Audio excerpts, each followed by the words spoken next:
salamat ninyong tanan sa kay wala gid mo magdumili nga mo anhi dere aron sa pag-interview nako tungod aning mga isyu nga inyong nabatian dinhi kanako. Salamat sa atong mga gwapa mga mo interview ka nato karon. Salamat kaayo sa inyong sir, salamat kayo. Andam akong sa pagtubag sa inyong mga pangutana karong adlaw. Sige, unang pangutana. Okay, Kap. Unang pangutana, Kap. Gikan sa EVS-CBN. Sige. Kap, naamang yung mga issue karong panahon na, Kap, na ang mga kabilya kunog mga semento naginahinay kunog pangawala, Kap. Nga naman na, Kap, nahurot ang semento kabilya pero wa pa nahuman imo project, Kap.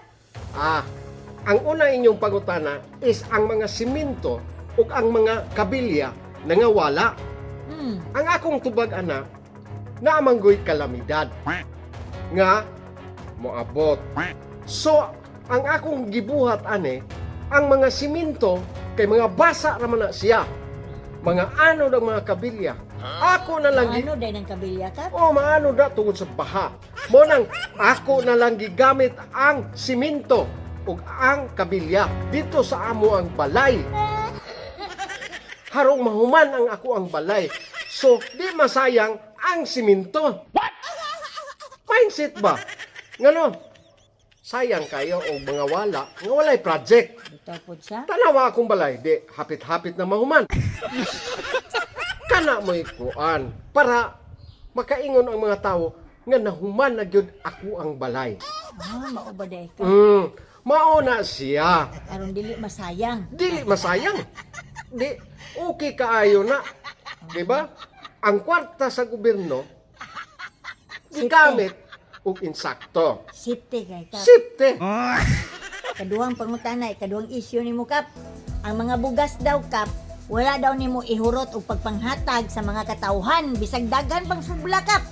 Wa nimo ihurot. Ngano man na, Kap? Sige. Sa di pa nako na tubagon, kanigod nga mga pangutana, mga issue nila tungod ni sa ato ang kontra. Na mangutay kontrapartido nga gitawag.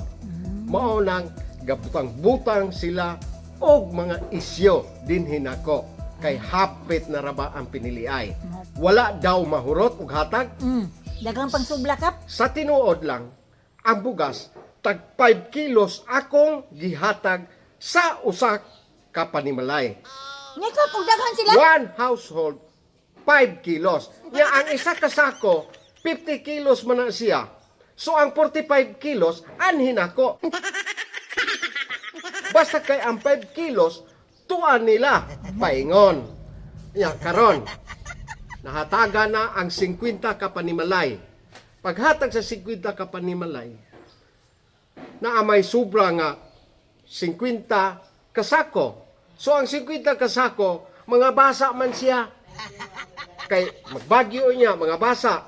So akong gidala na lang sa balay. Kay og mga basa to. Sa to pa, Kap, imong gisipte ang mga bugas? Kay og mabasa. Ya karon akong ihatag sa mga tawo. Ingno niya ko nila nga kagrabe pos kapitan gitagaan mi og basa nga bugas. Di may pagikuha na lang nako ang bugas. Kay daghan man kong mga trabahante. Pakanon ako. Ako mga konsihal.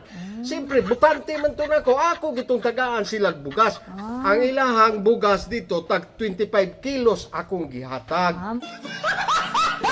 Mauday kang, giingon sila nga kapitan. Kaila ka sa akong sekretary? Kaila ko, Kap.